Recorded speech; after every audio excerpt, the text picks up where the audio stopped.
Thanks very much. Thank you very much. I'd also like to acknowledge the traditional owners of the land on which we meet, the Guringai and the Darug people of the Eora Nation, and pay my respects to elders past and present.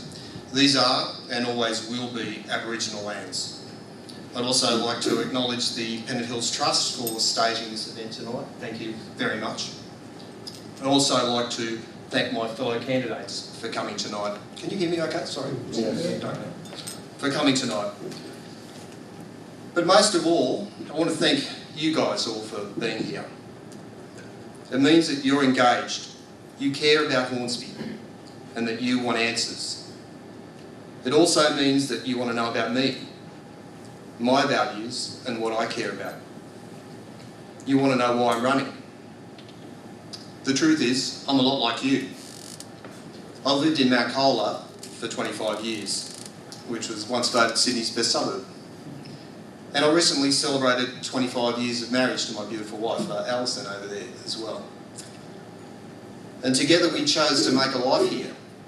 We got a start on the property ladder. We started a family here. And we're currently raising a teenage daughter who's in Year 12 at Guringai Creative Arts High School and doing amazing things. I also started my own business here 15 years ago. And believe me, I know the pressure of being in business for yourself. We've been through some good times and we've been through some lean times. I know where money comes from and where it goes to, trust me. Like many of you, I've been an employee and an employer. I also know what it feels like to be unemployed. I'm also proud to belong to the Australian Labor Party.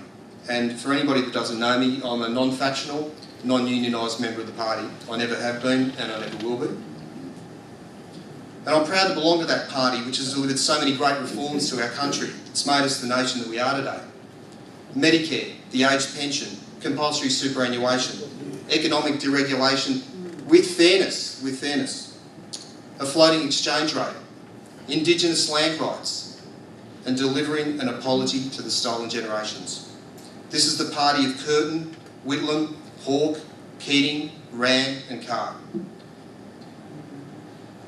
It's also fair to say that I'm deeply ashamed of the actions of some in the New South Wales branch who put their self-interest before community service. I grew up in Bondi. My dad was a small businessman. He was also a Labor man. He taught me the value of hard work, of putting back in, and that doing a good job was reward enough in of itself. My mother was a registered nurse. She thought the Labor Party was something the devil did on his day off. Mum taught me about decency, honesty, respect, and putting others first. These are my values. Last year, when my daughter asked us if we would be able to afford to send her to university, I was taken aback. We have raised her to believe that she can do anything, be anything, achieve anything that she put her mind to, with hard work and effort. And I wondered to myself, if I'm having this conversation with my daughter, then surely many other parents would be doing the same thing. And not just about university choices, but also for TAFE as well. We live in a competitive, changing world.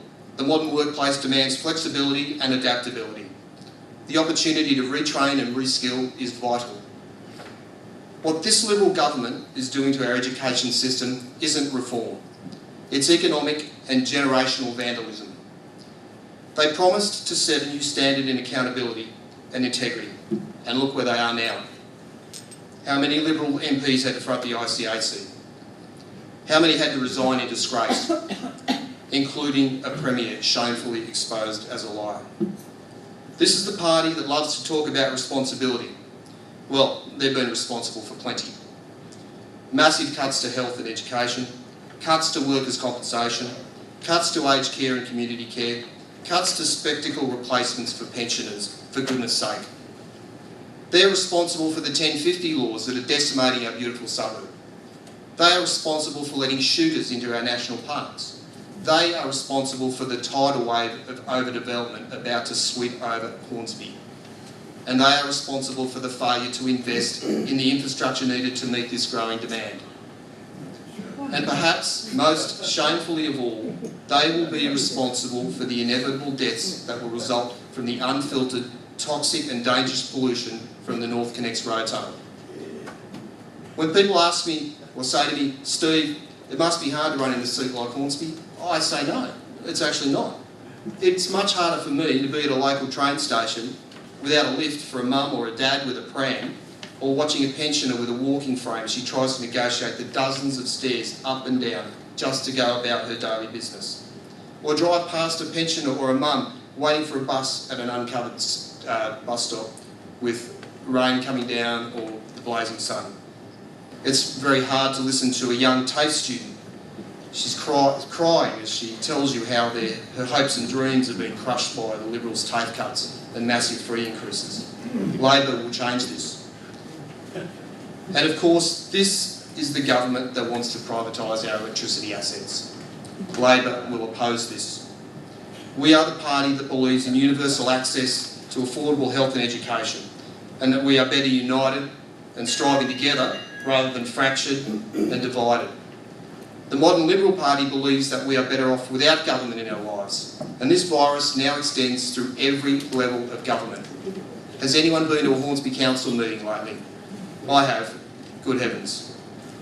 I'm running in this election because I want Hornsby to matter to government.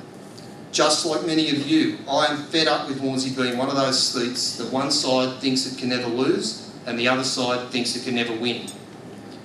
With a cheap pencil and a piece of paper on the 28th, you can make that change. At this election, you can decide to put Matt Keane and the Liberals last, because that's where they put you. I'm Steve Ackerman, the Labor candidate for Hornsby. I'm asking for your support to make this happen, and I will not let you down. Thank you for listening.